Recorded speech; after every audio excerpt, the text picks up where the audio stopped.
हरिद्वार के जिला पंचायत अध्यक्ष पर वित्तीय अनियमितताओं के आरोपों के बाद कमिश्नर गढ़वाल ने जांच के आदेश दे दिए हैं।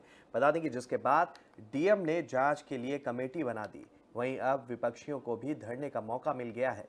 पंचायत चुनाव के 6 महीनों के भीतर ही जिला पंचायत के अध्यक्ष राजेंद्र चौधरी पर भ्रष्टाचार और वित्तीय अनियमितताओं के आरोप लगे हैं। जिला पंचायत के पूर्व अध्यक्ष रहे सुभाष वर्मा और खानपुर के विधायक उमेश कुमार ने पंचायत के विकास कार्यों में कमीशन खोरी के आरोप लगाए थे।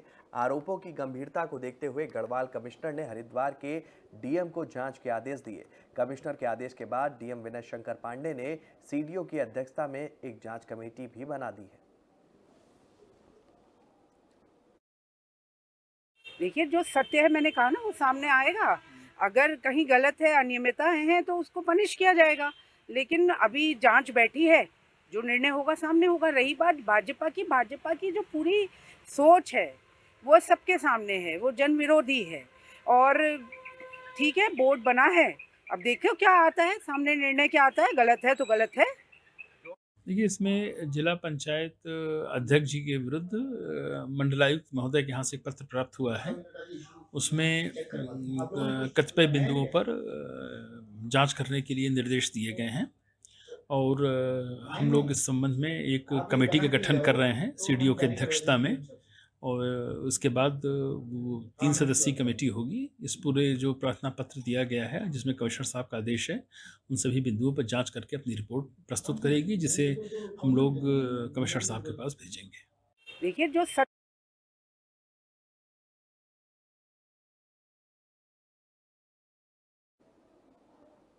सितारगंज में आज एक प्रेस कॉन्फ्रेंस की गई, जिसमें सितारगंज कांग्रेस कार्यकर्ताओं ने पार्टी के पूर्व राष्ट्रीय अध्यक्ष राहुल गांधी की लोकसभा सदस्यता समाप्त करने पर कड़ा विरोध जताते हुए कहा कि केंद्र सरकार उनकी भारत जोड़ो यात्रा के दौरान बड़ी लोकप्रियता से घबरा गई है। किच्छा रोड स्थित पुराने मेनका टाकीज में संविधान बचाओ मेरा घर राहुल के घर के तहत हुई पत्रकार वार्ता में कांग्रेस कार्यकर्ताओं ने आरोप लगाया कि केंद्र सरकार ने कांग्रेसी नेता राहुल गांधी के खिलाफ बदले की भावना से कार्रवाई कर उनकी लोकसभा की सदस्यता समाप्त कराई। कांग्रेस कार्यकर्ताओं ने कहा कि प्रधानमंत्री पर बड़े उद्योगपतियों को संरक्षण देने का आरोप लगाया गया और जब राहुल गांधी ने संसद में इस बात को उठाया तो उनके खिलाफ बदले की कार्रवाई की गई। कहा गया कि देश का संविधान व लोकतंत्र खतरे में है। द्वारा देश की संपत्तियों को बेचने का काम किया जा रहा है, जनता का पैसा चंद उद्योगपतियों को देने का काम किया जा रहा है। उसके खिलाफ राहुल जी ने जो आवाज़ उठाई संसद के अंदर भी और संसद के बाहर भी, और जो पदयात्रा पूरे कन्याकुमारी से लेकर कश्मीर तक निकाली, उससे बीजेपी सरकार, मोदी सरकार घबरा गई। और जो सवाल उन्होंने पूछे उनका जवाब देने के बजाय कि संसद में कोई सवाल ना पूछे उनसे, एक षड्यंत्र के तहत उनको जो है पहले सजा कराई गई, उसके बाद बहुत जल्दी उनकी सदस्यता खत्म कर दी गई, फिर उनको घर से भी बेघर करने का काम जो नोटिस दिया गया, उसके खिलाफ पूरी कांग्रेस पार्टी पूरे देश भर में आंदोलन कर रही है। इसी के तहत हम जय भारत सत्याग्रह का कार्यक्रम पूरे महीने भर का है। वहीं 6 महीने पुराने साइबर ठगी के मामले में उत्तराखंड एसटीएफ को बड़ी कामयाबी मिली है। एसटीएफ ने कोलकाता से एक अभियुक्त को गिरफ्तार किया है। अभियुक्त का नाम अभिषेक बताया जा रहा है। अभिषेक ने हल्द्वानी निवासी रिटायर्ड चिकित्सक हरीश लाल से 10.5 लाख रुपए की ठगी की थी। मामले को गंभीरता से लेते हुए साइबर सेल ने अपनी जांच चालू की। ठगी के पैसों को ट्रेस करते हुए पुलिस को जानकारी मिली है कि पैसे को बिहार और बंगाल के एटीएम से निकाला गया है, जिसके बाद एसटीएफ निरीक्षक ललित मोहन जोशी के नेतृत्व में एक टीम का गठन कर आगे की जांच के लिए बंगाल भेजा गया। स्थानीय पुलिस के सहयोग से अभिषेक को कोलकाता से गिरफ्तार भी किया गया है। गिरफ्तारी के वक्त अभिषेक के पास से 2 मोबाइल, 16 सिम कार्ड और 6 डेबिट कार्ड भी बरामद हुए।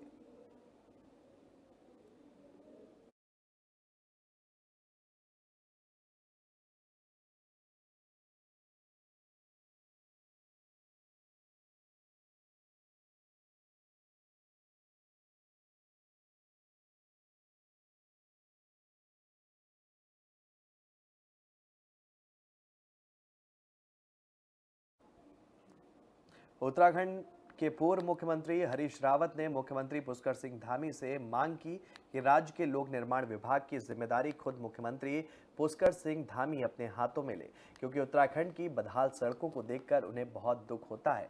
इसलिए मुख्यमंत्री धामी खुद इन बदहाल सड़कों को सुधारने की जिम्मेदारी अपने कंधे पर लें, वरना आपकी सरकार को गड्ढा सरकार कहना पड़ेगा। बता दें कि मौजूदा समय में राज्य के लोक निर्माण विभाग के मंत्री सतपाल महाराज हैं।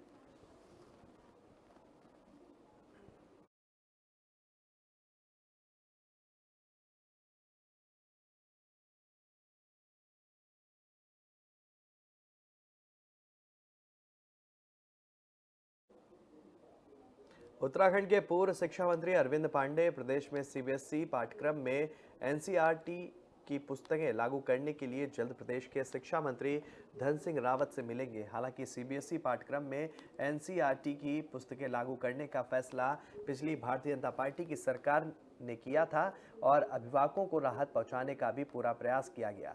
अब एक बार फिर से उत्तराखंड के पूर्व शिक्षा मंत्री अरविंद पांडे ने कहा है कि बतौर शिक्षा मंत्री उनके शासनकाल में उनका प्रयास यही रहा था कि सीबीएसई पाठ्यक्रम में एनसीईआरटी की पुस्तकें सभी स्कूलों में लागू हों, ताकि छात्र छात्राओं को उच्च गुणवत्ता की शिक्षा प्राप्त हो सके।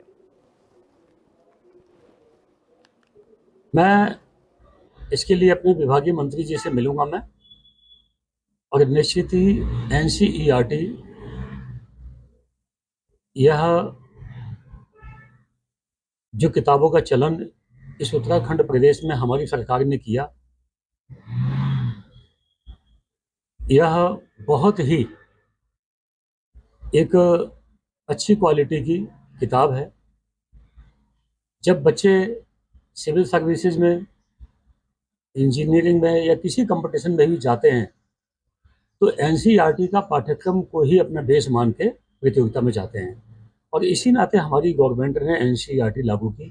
दूसरा, जो प्राइवेट स्कूल अपना एक बिजनेस करते थे, प्राइवेट लेखकों की किताबों को, महंगी किताबों को लगाने का एक धंधा चल गया था, तो उस पर कहीं ना कहीं एनसीईआरटी को लगाने से उनके इस बाजारीकरण पे प्रतिबंध लगा और लोगों को सस्ती किताबें और शिक्षा के लिए बहुत अच्छी किताबें मिली।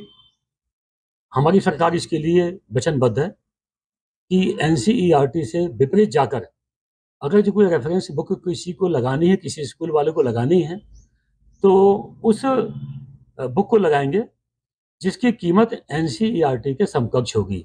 मैं